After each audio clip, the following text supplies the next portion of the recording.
Welcome to episode 0 of A Man and a Microphone, a bi-weekly podcast about film, video games, where they stand in society, and it is hosted by myself, Cole Henry. Before we get into the real meat of the show, I want to discuss what this show is and what I kind of want it to become. Well, the show it's going to be a bi-weekly thing hosted by myself, like I said. It'll be posted Mondays and Fridays, and I want to discuss film, video games, and then how all of that stuff kind of stands in society and what they reflect about our contemporary society and vice versa. And I figured each week I'd come in with 1 or 2 movies and 1 or 2 games I want to discuss, break down, and just kind of get into it and just kind of fuel discussion with myself, because there's no one else on this podcast with me. But it's still a back and forth.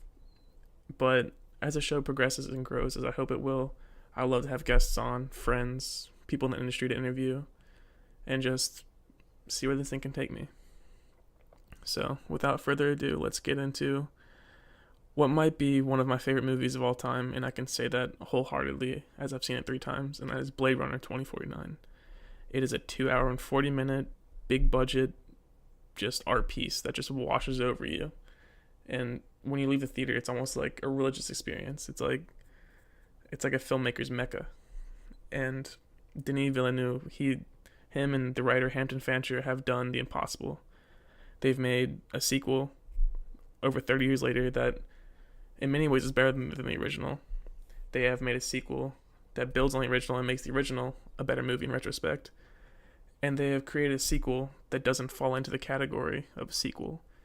It is a sequel. Sequels have that word has a negative connotation, especially in today's modern film world, where everything is rehashed and just everything is rebooted and etc. But this movie, it's almost a continuation of that world, not the narrative from the first movie, but that world as a whole. It just feels like time passed in that universe, because it did. It's been 30 years, 2019 to 2049, and I don't even know where to begin. It's a beautiful film. I'm not going to spoil anything, so don't worry about that. But the themes it tackles are not themes of the original. Are what does it mean to be human? Are androids human? That has been answered. We are far, far past that in cyberpunk and in like sci-fi noir as a whole. And this movie poses new questions. It answers some old ones, but those new questions will leave you pondering for days after you leave the theater. And the direction, my goodness, it is so good. It is deliberate. It is drawn out. Each scene is drawn out to the point of just the editing. There's not a whole lot of it. There are not a lot of cuts. It drags out like a Blade Runner film should. It's paced super, super well, but I can understand and I see why people are saying it's slow or boring or etc.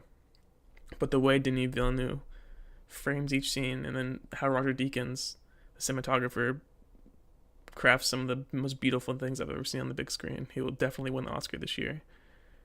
And if he doesn't, I mean, I've been done with the Oscars forever, but that's another reason to not watch them. But still. But back to Denis Villeneuve. His prior movies, he's made hit after hit after hit, from Prisoners to Sicario to Arrival to Incendies. He knows to Enemy. He knows how to build tension. And this movie is filled with tension and dread until it gets to a point where it is almost physically unbearable. And the movie is a wonder to behold. It really is. So everyone should go out and see it. And Hans Zimmer's score for it is surprisingly incredible. And I'm personally not a fan of Hans Zimmer almost at all. I think he just makes a lot of noise. And while that can be said about this movie, call me a hypocrite, but it works super well for the Blade Runner universe.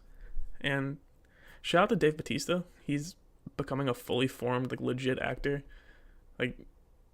He's in this movie for a few minutes, and his role is pretty emotional. It's cool to see him like that. I like seeing him build a portfolio based on more than muscle. But as far as Blade Runner 2049 goes, see it, experience it, sit in the theater afterwards, reflect, just soak as much of it in as you can. See it on a big screen with the best sound system possible. It needs to be seen in IMAX. It is spellbinding. But that's all I really want to say about that for the sake of spoilers. And maybe I'll do a spoiler cast in the future. I mean, who knows? But the next thing I want to discuss is a small film that came on VOD about a week ago called Super Dark Times. It is about some teenage boys in the 90s in upstate New York. They are just normal teenage boys, but a very, very, very bad accident falls upon them, and friendships are tested, and relationships are broken, blood is spilled, and it is just a haunting, intense, white-knuckled picture.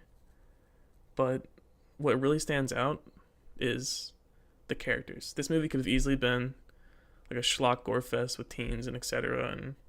and some thrills. But the way the characters are written by Ben Collins and Luke Piotrowski, who, based on a quick IMDb search, haven't done much feature-length film work, but if this is their first outing in that regard, then they are fucking talented, because the script in this movie is fantastic. The way it captures the kind of neo-masculinity, uncomfort, sexism, bigotry, kind of subliminal homophobia of like blooming males in their between like 13 and 15, just kind of understand their bodies and who they are and where they fit in high school. It's written so well. You can relate to each character, and it's fantastic. It really is, the writing. And then the directing by Kevin Phillips, this is his first feature-length picture, it is bold and it is impressive.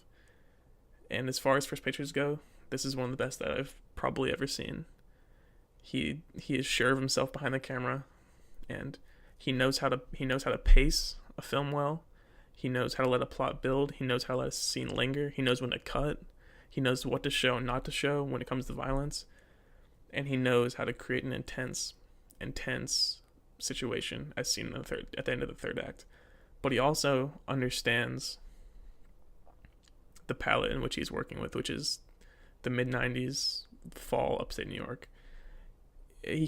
Everything is captured in a sense of just dreariness and almost slow melodrama until there's a burst of action or some stark imagery that we're not used to, sprinkled in via a few dream sequences, which some people have kind of talked down about, but I think the dream sequences add a subliminal, almost Lynchian layer to the film.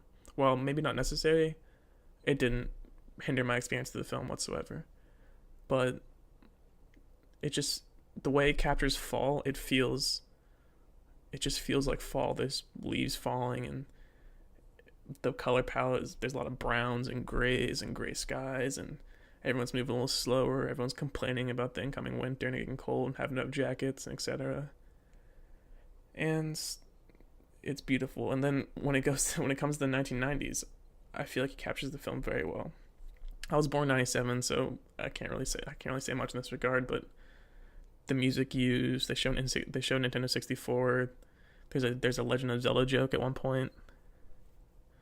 But the way the film really captures the intensity and almost trauma that comes with growing up as a young male, which is intense for anyone who's experienced it. While not, I don't really know where I'm going with this, but I can't say what it's like to grow up as a female. I imagine it's way harder, as we all know, that the world is unfair towards females in almost every regard. But when a young male is growing up, the questions in his head, who he is, what he likes, what he wants to become, what he does, how he is to be, it can be overwhelming at times. And this movie captures that. And it shows what can happen when shit goes sideways, and intensity and drama ensues. And the acting as well is super, super superb. The main kids are awesome. Josh Campbell as the main character, Zach, the protagonist, whom we feel with, who we see the film through his eyes. He's quiet, it's kind of nerdy, but he's quiet and nerdy in the sense that he's not an outcast. People like him. He's normal enough. The cute girl he likes is also into him, and that role is played by Elizabeth Cappuccino as Allison, who gives a very tender portrayal of youth and her affection for Zach's character and how he shows that back, but not as much as she shows to him, and their relationship and dynamic is fascinating. But he can't love her because the secrets that he harbors are slowly tearing him apart. And then Zach's friend Josh, played by Charlie Tahan, is incredible. He's sort of the villain of the film without giving away too much, and he's more the nerdy outcast type with fits of legit rage and anger. He's hot-headed. He's very misogynistic, as the film opens with them looking at a yearbook and talking about girls they want to bang and stuff, and the words he uses and how he speaks is really tells a lot about his character. And Zach's character even stands up for some of the girls that they're discussing, saying, "We know her. You shouldn't talk to her that way. You shouldn't talk about her that way. It's just weird." And then Josh's character is like, blah blah blah. It doesn't matter. But his arch into sort of insanity and paranoia is it's well thought out. It's well rung. This movie, unlike a lot of other horror movies, doesn't rely on jump scares. It's all about the tension that can build up, and scenes, they're well paced, they drag out, everything flows as it should, and it's an incredible first outing by director Kevin Phillips, and I can't wait to see what he does next. And seek this movie out. You can watch it anywhere on Amazon Prime. You can rent it on iTunes, on pretty much any streaming service. I rented it on Xbox Live and watched it, so it's available there. And then it was showing in select theaters, like very, very select theaters in a few places. So if you were lucky to see it there, then bully for you, I guess. But I guess now we're going to transition over into the video game portion of the podcast. And this week, or today, really, I want to discuss Wolfenstein: The New Order. It came out in 2014, developed by Machine Games, published by Bethesda. And it is a game that got a lot of shit up until its release because it didn't demo very well, and people were like, why do we need another Wolfenstein? And then it came out, and it more or less blew everyone away with the gameplay itself, it's a great shooter. The guns are heavy, they respawn well. Seeing Nazis get eviscerated by bullets is always just amazing. But the human story it tells with its characters is something no one expected. And what really caught on was that story with BJ Blazkowicz, and he's a meathead. He looks like a gung-ho meathead, dual-wielding shotguns, blowing Nazis apart. But his internal monologue, and he has a relationship with a girl named Anna in it, and that's a very human relationship, and it feels real. But it's really his internal monologue and PTSD and the kind of shit he carries on his shoulders that really, really humanizes him. He's not an okay character. He knows what he's built for. He knows his purpose, which is war and to kill Nazis. But he doesn't seemingly enjoy it, which is played well enough, but there are cutscenes where it seems like he's reveling in the violence and etc. But then there are other cutscenes where he seems to question what he's doing and how it affects him. So that tonal imbalance is there, but it's not enough to really affect the narrative as a whole. But to get back to Anya, the character that he falls for, there's a few sex scenes in the game. And as far as video game sex scenes go, it's a very low bar. It's usually just dumb, like Mass Effect, BioWare bullshit. But this movie handles it tastefully and humanly, and it just feels real and natural and actually loving, and not just there so you can see like boobs or something. But so yeah, and then the way the cutscenes are shot and directed, it's very cinematic. They're directed super well. There's a lot of angles and cuts and stuff you don't see in most games. Like there's a scene in the beginning where it montages through a bunch of years of BJ's life, and that whole montage is filmed and framed and directed in such a way that it feels truly cinematic, and it's unlike anything I've ever seen in a video game. And then the villains, there's General Death's Head and this female villain, I forget her name, but they're one note really, but that the crux of the game is not the villains. They're Nazis. We know they're Nazis. We know they're evil. We have to kill them, which is great. The crux of the game is the human narrative from the good guy's perspective, and fleshing out this alternate universe where the Nazis won World War II, and it's the 1960s or 50s, and just showing that world. They have a base on the moon, which is fucking cool, and the gunplay itself is rewarding. It's fast, it's violent, it's loud, it's heavy, and you can wield stuff, and it leaves a lot up to the player. You're not really funneled in through corridors. You can kind of search around, find hidden secrets, find secret paths.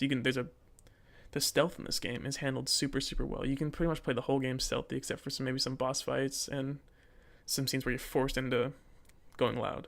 But you can kind of sneak around, knife people, take out captains so they can't call in reinforcements, then go loud and stay okay.